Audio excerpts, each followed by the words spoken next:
অনেকেই আছে পেঁয়াজ রসুন পছন্দ করে না, তাদের জন্য এই রেসিপি। আলু ফুলকপি দিয়ে কাতলা মাছের পাতলা ঝোল। এখানে কাতলা মাছ নিয়ে নিয়েছি গাদা ও পেটি মিলিয়ে। আর ফুলকপি কেটে আমি উষ্ণ গরম জলে ভিজিয়ে রেখেছি, পোকাগুলো বেরিয়ে যাবে। তারপর এখানে একটা আলু কেটে নিয়েছি লম্বা লম্বি ভাবে। আর এবারে মাছটা আমি ম্যারিনেট করে নেব। দিয়ে দিলাম হাফ চামচ হলুদ গুঁড়ো, হাফ চামচ কাশ্মীরি লঙ্কার গুঁড়ো, আর স্বাদ মতো নুন, আর দিয়ে দেব সামান্য সর্ষের তেল। দিয়ে অন্তত 10 থেকে 15 মিনিট ম্যারিনেট করে রেখে দেব। ভালো করে নুন মশলাগুলো মাছের ভিতরে ঢুকে যাবে। তারপরে এখানে কড়াই বসিয়ে দিয়েছি, কড়াইটা ভালো করে তাতিয়ে নিয়েছি। এইবারে সর্ষের তেল দিয়ে দিলাম। কড়াইটা ভালো করে গরম করে নিলে মাছ আর কড়াইতে লেগে যাওয়ার ভয় থাকে না। তারপরে তেলটা একটু কড়াইয়ের চারপাশে ছড়িয়ে দিলাম। তারপরে মাছগুলো দিয়ে দিলাম। মাছগুলো খুব বেশি লাল করে ফ্রাই করব না, হালকা ফ্রাই করে নেব। খুব বেশি ফ্রাই করলে মাছগুলো শক্ত হয়ে যায়, খেতে অতটা ভালো হয় না। হালকা ফ্রাই করে নিয়েছি। আর এখানে গুঁড়ো মশলাগুলো নিয়ে নিলাম। হাফ চামচ হলুদ গুঁড়ো, হাফ চামচ কাশ্মীরি লঙ্কার গুঁড়ো, হাফ চামচ জিরে গুঁড়ো, আর হাফ চামচ ধনে গুঁড়ো। সামান্য জল দিয়ে মশলাগুলো জলে ভিজিয়ে রেখে দিলাম।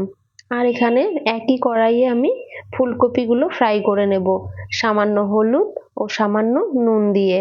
ফুলকপিগুলো ফ্রাই করা হয়ে গেছে। তারপরে একই কড়াইতে আরো একটু সর্ষের তেল দিয়ে দিলাম। এবারে আলুগুলো ফ্রাই করে নেব, সামান্য নুন ও সামান্য হলুদ দিয়ে। আলুগুলো লাল করে ফ্রাই করা হয়ে গেছে। তারপরে একই কড়াইয়ে দিয়ে দিলাম গোটা মশলা, একটা শুকনো লঙ্কা ও সামান্য গোটা জিরে, আর দিলাম দুটো তেজপাতা। একটু গন্ধ বেরিয়ে গেলে তারপরে এখানে দিয়ে দিলাম হাফ টমেটো। টমেটোটা একটু নরম হয়ে গেলে তারপরে এখানে যে গুঁড়ো মশলাটা ভিজিয়ে রেখেছি সেই গুঁড়ো মশলাটা দিয়ে দিলাম। আর দিয়ে দিলাম বাটিটা ধুয়ে সামান্য জল। এবারে মশলাটা 1 মিনিট মতো কষিয়ে নেব। কষিয়ে তারপরে এখানে দিয়ে দিলাম 1 চামচ আদা বাটা আর দুটো কাঁচা লঙ্কা চেরা। মশলাটা কষিয়ে তারপরে এখানে দিয়ে দিলাম যে আলু ফুলকপি ভেজে রেখেছি সেই আলু ফুলকপি। আলু ফুলকপিটাও 1 মিনিট কষিয়ে তারপরে এখানে গরম জল করে রেখেছি সেই গরম জল দিয়ে দিলাম।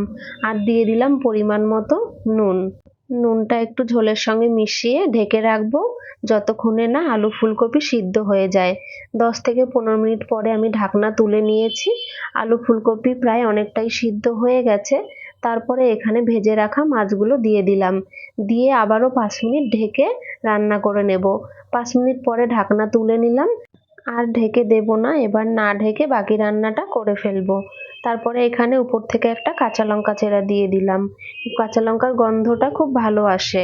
তারপরে উপর থেকে 1 চামচ গরম মশলা গুঁড়ো দিয়ে দিলাম। আর দিয়ে দিলাম কেটে রাখা ধনেপাতা। রেডি হয়ে গেছে নিরামিষ কাতলা মাছের ঝোল। কেমন হয়েছে জানাবেন। ভালো লাগলে একটা লাইক করে দেবেন। তাহলে এখানেই ভিডিওটা শেষ করছি। আবার দেখা হবে নতুন কোনো রেসিপিতে। সবাই ভালো থাকবেন, সুস্থ থাকবেন।